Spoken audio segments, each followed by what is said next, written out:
is the last day of Street Society. So Street Society is an event that runs across a full week, so from Monday all the way through to Friday, and it involves, I think, about 95 students in total. So, and that's comprised of first year undergraduates and first year postgraduates, all from architecture courses at Queen's University.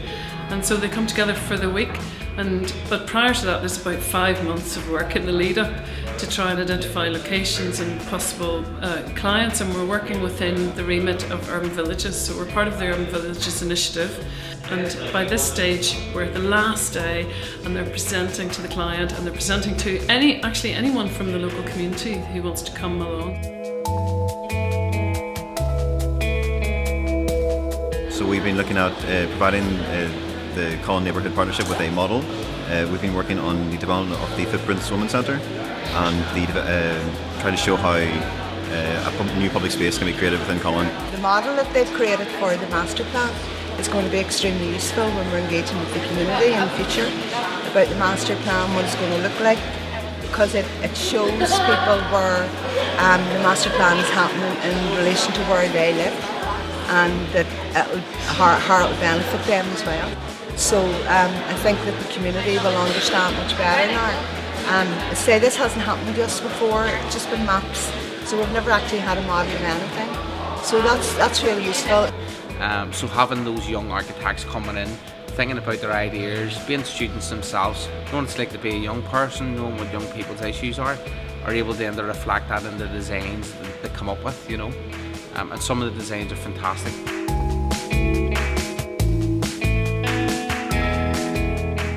With projects like this, it's better to not come in from the outside and force an opinion or a proposal. You've got to work from the community out, and we found this project was very well received because it's something that benefits the community. The two projects that Alternative worked on with Street Society were the Carsglen Country Park and the project with the school around the growing vegetables and flowers. Well, the growing of the vegetables will be significant when we have the stuff to give out, but it's also taught new skills, and it buys into the whole restorative practice things. We work with the young people 4 days a week on a one-to-one basis in the school. Street Society give us a unique opportunity. We always have ideas, maybe some not too realistic, and sometimes we limit ourselves with the ideas we have. Street Society has given us a whole new perspective, a realistic perspective, and I think it's generated a lot of interest, not only for the people locally in the community but outside the community, and it's going to open up a lot of doors for more partnership working, and we're going to have something to lobby with now. It's been a great experience. It's actually great getting out of the university and actually into the real world, because it's almost as if you're taking on your real client and you're hearing what they think the problems are within the community, and you're actually really trying to resolve and come up with realistic solutions. We've actually broke it up into 3 different phases. So the first phase might be a park space that both sides of the community can access. A second phase, which would be a courtyard that allows access for each community into. If that phase goes well, there'd be a third phase, which would be reusing a derelict primary school within the area and using the playground grounds as a way of providing an interaction space, a cross-community interaction. That's what we're focusing on. Well, Street Society came in this year to look at a public area that could be quite contentious. It's an area that's always had a bonfire, and Street Society came in to try and think of innovative ways of what we could do with the space that maybe retain the bonfire but put something else there. I thought it went brilliantly. The proposal they've come up with is colourful, it's easy for me to talk to people about, it's not technical. They tick the box for me and what I can do next with it, so I'm very pleased. I think some of the ideas will be very useful in helping stimulate future conversation. And going forward, I certainly see there will be potential to utilise those ideas and helping develop some projects within the East Side Urban Village, particularly in the next financial year.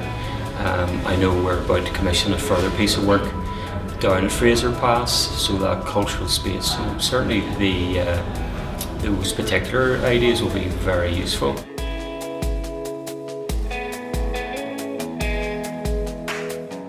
looking at bridging the gap between both the Gasworks community and the Markets community, which neighbour each other. And they were really receptive to what we did. We compared the historic layout of the area in 1901 to the current proposed layout and tried to mediate between the two. And so the model was focusing on it being quite an enclosed area, but how to connect it back to the city again. But it was great to see that they had taken it in stages and done like a jigsaw piece model where they had, you know, an old scale of the market. Then they showed the current plans, the master plan, which are Belfast City Council for the site, and then future aspirations, which included things that we wouldn't have even come up with, you know, like the mixed-use sites for social enterprise and residential. So I'm very impressed, and I can't wait to actually use the models to show people that it really helps us in demonstrating to statutory bodies and council what can be done. You know, the community group really energised us to do our best work. So I mean, it's really been a great project from our perspective. I'm very impressed by the work of the students from within Street Society. I'm impressed on two fronts. One, by the visionary nature of the proposals that they have brought forward around developing community spaces. Some very visionary thinking in terms of ideas around how to develop spaces that are very much contested, and therefore it's quite a difficult job to come up with ideas that's going to fit with what the community want in those areas as well. I was impressed by the ambition of the projects, by what they wanted to achieve and what they wanted to convey. I think most students did really well in translating their architectural vision into something comprehensible for a larger community, more diverse community. Some ideas are really inspiring, some are really new, some are really wacky, so I think that's really good. I had a great day. I thought Street Society, it's my first time seeing the work of the students, and it's very impressive. I think it's very impressive for a number of reasons. Firstly, I think that it breaks down some preconceived silos or barriers between university life and real life. I've really enjoyed it. I'm quite experienced in life projects, the first thing I'd like to say actually is how professionally it's all been done. All the sort of backup and the way it's been organised, and each event we've been to 4 different places, and everyone has been set up beautifully, and that makes an enormous amount of difference how it's viewed with the clients, with the community members, all there. It's worked really well, and the students have produced an enormous amount in 1 week. The amazing thing is it's first year undergraduates who have, if you think about it, little to no architectural skill, lots of life skill obviously. So they are people who are kind of at the early stages of their career and then working together with master students who typically will have the undergraduate, and they may have 1 or 2 or even potentially 3 years in practice. So they are pretty skilled. And then how they come together and in 1 week deliver a huge body of work. You know, I mean that is quite incredible. You know, the individual projects and the individual clients have seen the work, you know, 2 or 3 projects in each of the urban villages, but they haven't had the privilege of, you know, myself and others who've gone through all of the urban villages today, and we've seen just the vast array of output, and I think that's super uplifting. There's definitely a sense of euphoria.